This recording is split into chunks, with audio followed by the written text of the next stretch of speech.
Students are happy of the tests and parents are happy of the education overall. So at the top of this cake we have AI as the new reality, AI in education, from moral panic to new reality. That is the topic I'm willing to share my thoughts with you, and I'd like to start with a brief thoughts of every time a new technology appears, society panics. When calculators appeared, we said children will forget arithmetics.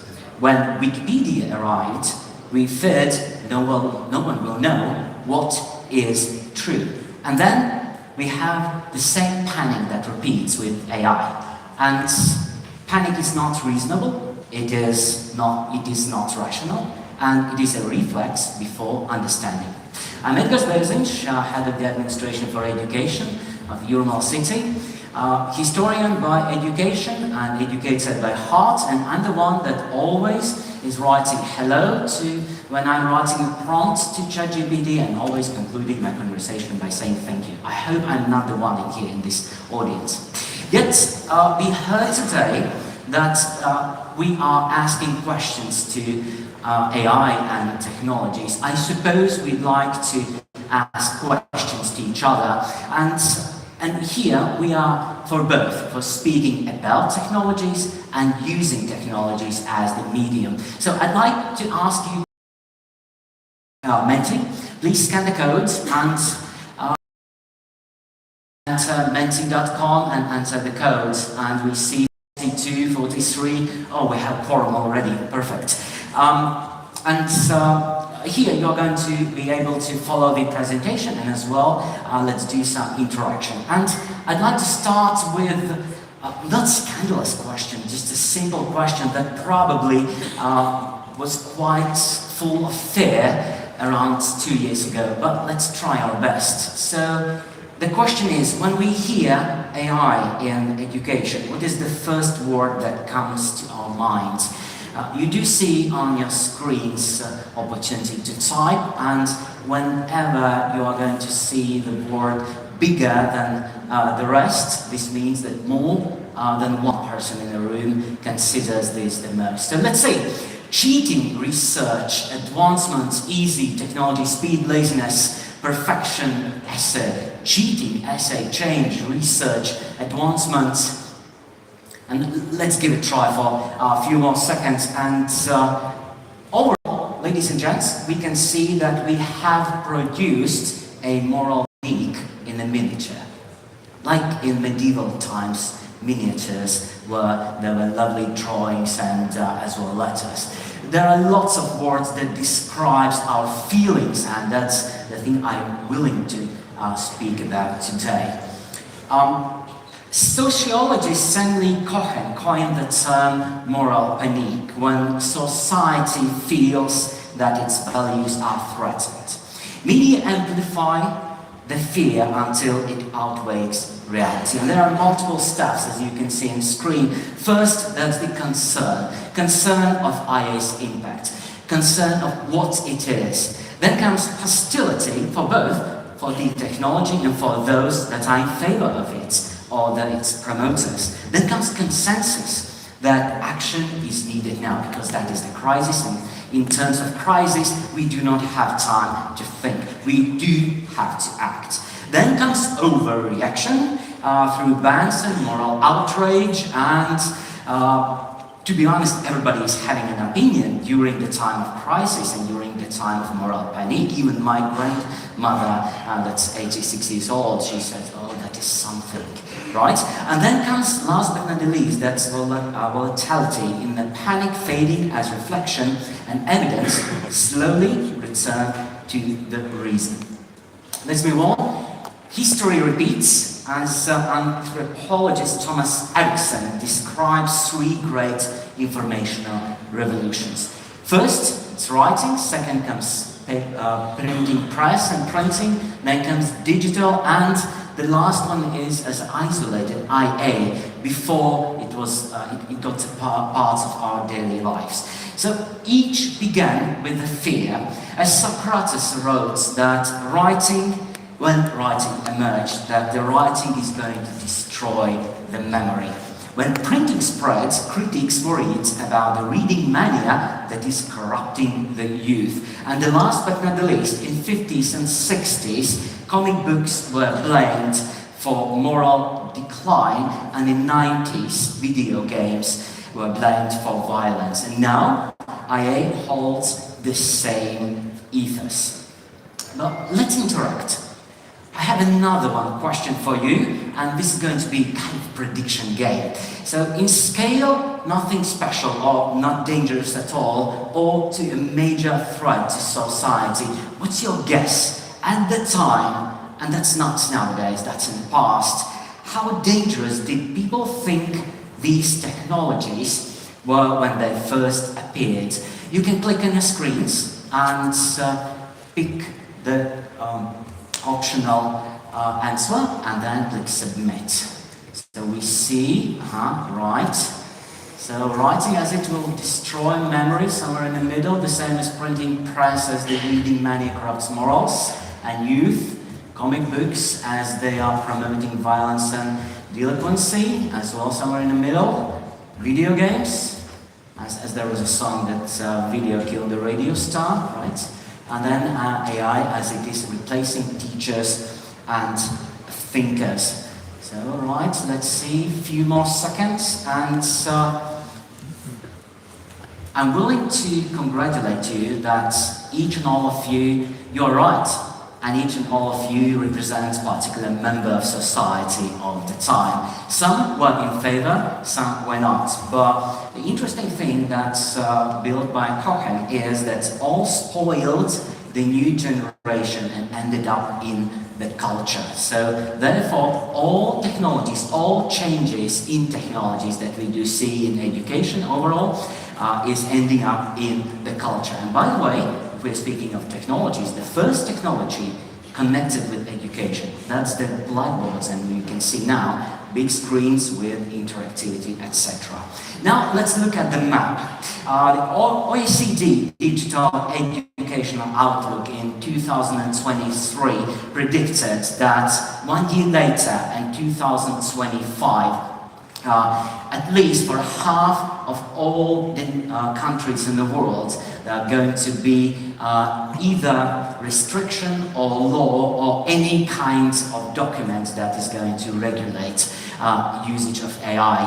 And this prediction was right because last year's report says that at least in half of the states in the world there are specific regulations and as well rules in terms of usage of AI. So regulatory responses include laws, guidelines, ordinances, and as well investigations. Let's have another one, but now let's have this educated guess. So how big is the learning gain from AI tutoring according to research? Again, please have your mobile devices and pick somewhere from 0 to 100. And as we see, as in science, it's always fascinating to see various opinions and various outlook at the question. That's the beauty of science. And as we can see here, so medium is somewhere in borders from 1 up to 100. For decades, studies on intelligent tutoring systems showed steady learning gains of roughly 50 up to 60%, so it's around 55% improvements over traditional teaching. A bit more of data. New research from 2024 and 2025 shows that improvements over traditional teaching is in borders of 62 up to 92, 0.62 up to 0.92 standard deviation. That's the increase. And when AI tools were used in class in the guidance or under supervision of a teacher, and so therefore we can conclude that the biggest gains in terms of usage of AI, it begins when AI empowers a teacher. So AI is a companion to the teacher, not the replacement of the teacher. And this is an excitement.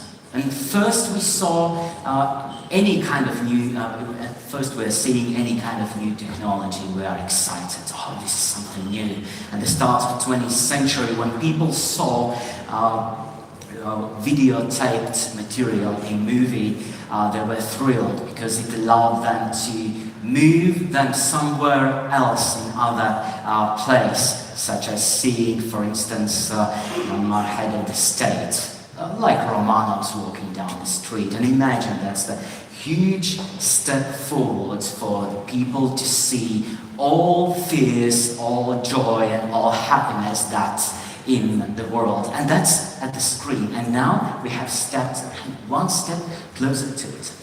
And as we got to know that there is a slight increase, because we tend and we'd like to believe that which AI potential in education excites you most?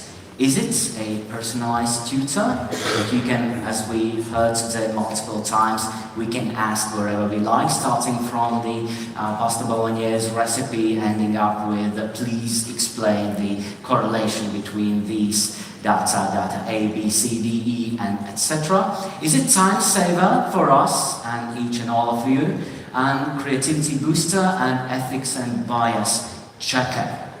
So let's spend a few more seconds and then continue. So now 45 out of 69 of you considers that time saver. But we see that the choice speaks volumes. We are already thinking about augmentation, not automatization. We are considering IA as a support, not IA as the replacement.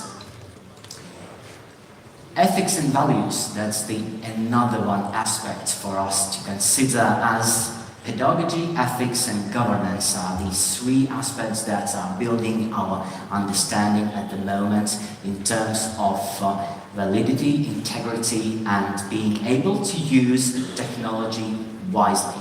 We are afraid that our students are not going to be able to write their essays without assistance of AI. And then comes the question, why should we ban? I have a short story to tell you. Each year I'm conducting a lovely course in history of education for my master's students, and every time when I'm offering them, so at the end of the course, your exam is going to be a report where you can use and you are allowed in using AI. You are allowed asking questions to artificial intelligence, any kind of platform, starting from Gemini, ChatGPT, Grok, etc. But then be responsible in terms of articulating and communicating these ideas that you've got from artificial intelligence produced text or images or videos or whatever you are using. And then they are thrilled as they do see that this AI technology is kind of a threat, kind of a fear. How to articulate it, how to say that I have used artificial intelligence in terms of explaining myself, how to explain myself using artificial intelligence. And that's such a huge mixture of emotions. And then comes three extra terms for our attention, such as fairness, autonomy, and responsibility. Being fair for ourselves, and as well being fair towards people that are using the work we have conducted. And my fear in context of AI that I am sharing with my students and as well my colleagues is in quite close future there might be a moment when AI is to produce the mix of already AI produced knowledge and texts that's going to be shown as something specific and something new, and as well as in terms of summaries or any kind of information we are willing to get from artificial intelligence. Yet, I'm sure that we are grown up enough and we are mature enough in terms of finding the ways for integrity and seeing integrity and ethics and our personal autonomy in terms of finding the appropriate way in using technology. We cannot say that, no, you cannot use that.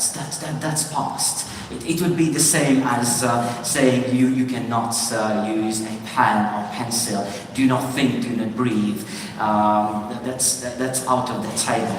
It's the same as with Wi-Fi access in the room. When we entered here, we saw that there were smiling ladies at the registration, and the next scene was Wi-Fi passwords. So we are willing to use technology, we are willing to use connection, but ladies and gents, our duty is to find a way in using technology and approach in technology wisely and with a huge set of responsibility. Right, about ethics. And I do have a question for you and the organizations you are representing, and then let's see the correlation between. So how ready are you and your organization in using AI ethically? And scale, I'm suggesting is I am or we are scared, or I am, we are transformative. Learning starts with a reflection. When we are to see ourselves in the new context, and the new context is usage of AI. That is good. Every technology that's next to us, that is supporting us in our endeavors, that's one of the brilliantest points of 21st century. And then comes the question, are we ready? Are you ready? Am I ready? Well, I am somewhere as well as you are, somewhere 4.1.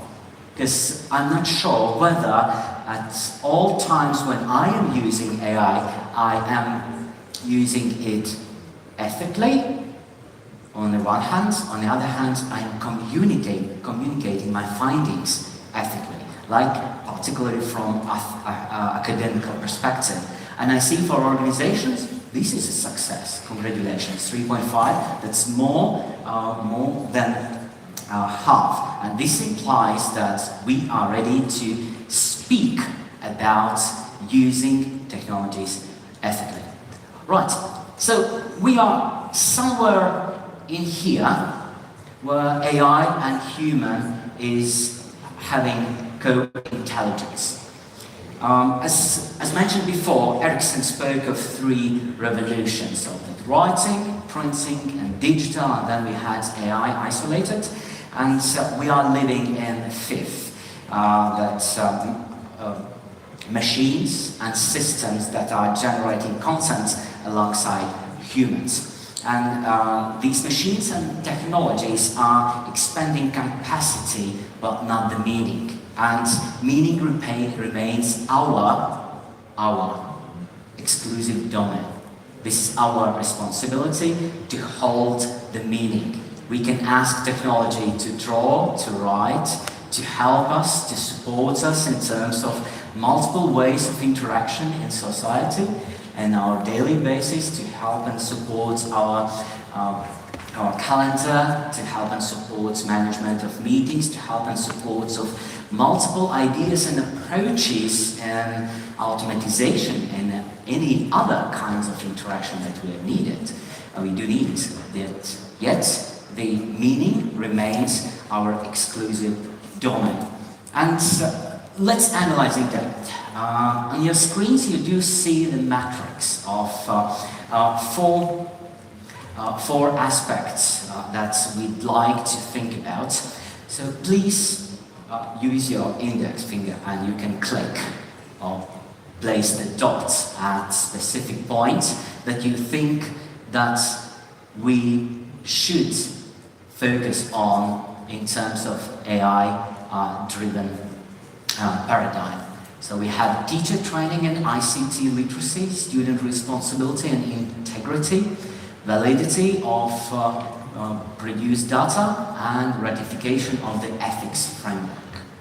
These are 4 core questions, and unfortunately Mentimeter is not allowing us using having the opportunity to click on more than one.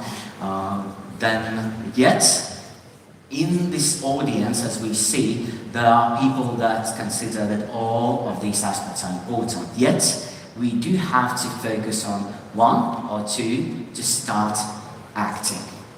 So therefore, I might like to conclude that all matters: teachers, student, data layer, ethics framework. And this implies the opportunity.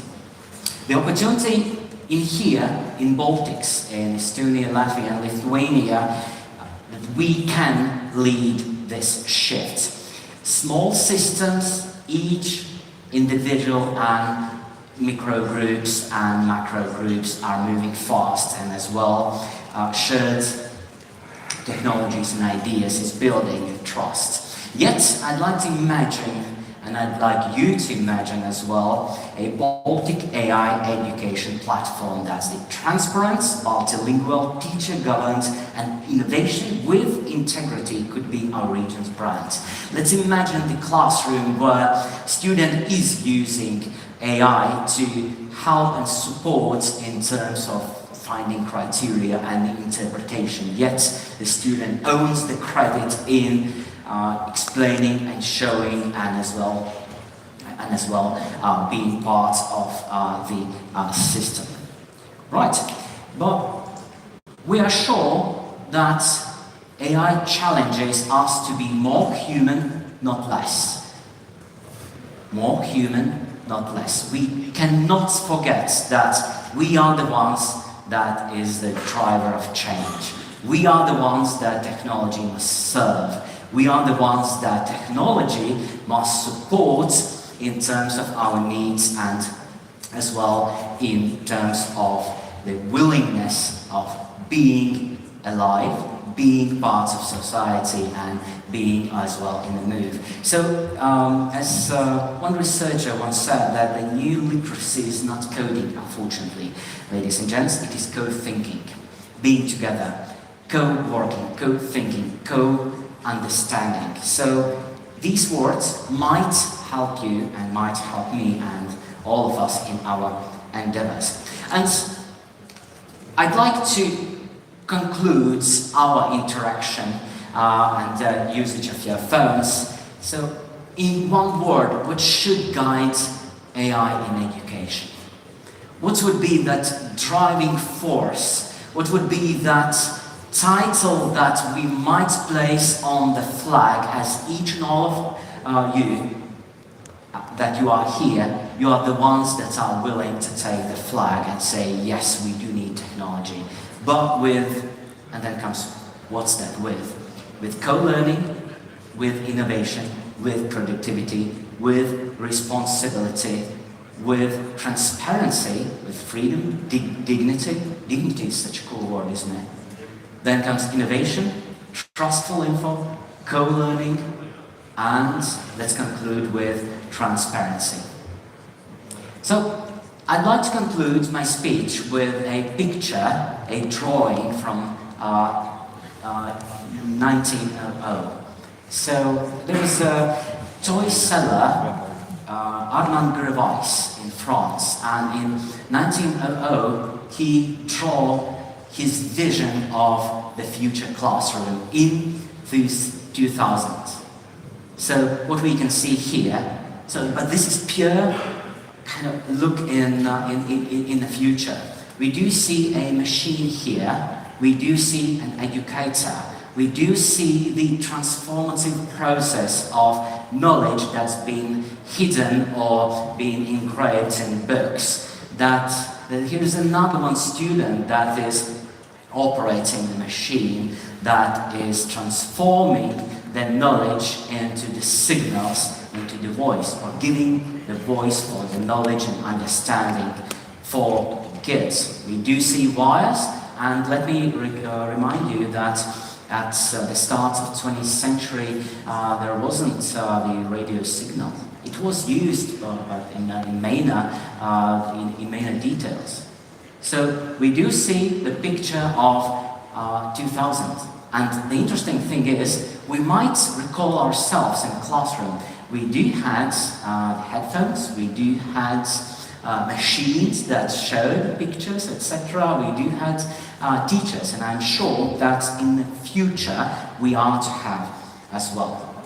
So, to conclude, the prediction was correct. The technology has changed the classroom, and as well it is going to change the role of each and all of us, and as well component in the educational ecosystem. So panic overall, ladies and gents, it is not reasonable and rational. It is a natural reflex before understanding the evidence, and I'm sure we are quite close to overcome it. Here are some references, maybe you're willing to read a bit, right? Maybe you can ask the guy, maybe some books available. And thank you. Thank you for the early drawing of the matrix. Yeah. Be careful what you draw. Someone might take it seriously in the future. Lunch is upon us, but a quick question for you. The top question still on Slido is, do you see that humanity overall is facing an intellectual decline? And I want to extend that question, maybe not overall decline, but mainly segmentation. The ones who have devices have the capability to use AI, and the ones who don't. Will we see a segregation of classes in the society? This is such a good question, and thank you for the question. I'm sure that we might like to look at the question of knowledge and knowledgeable society from multiple kind of points and on a timeline. From one point, like in the past, and as well nowadays in post-Soviet hemisphere, the question and topic goes about that the good teacher is the one that knows lots of facts, right? But that's the past. We are fancying and we do enjoy competence approach in education. So this means that we don't have scales that would say that the knowledge is better, or that the skills are more important, or attitude is more important than the rest.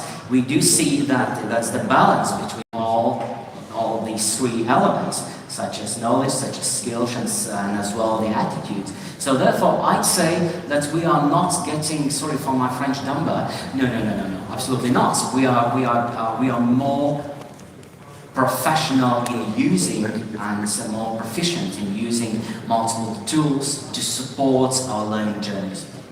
Thank you, Edgar, so much for showing us how AI and education is going hand in hand. All right.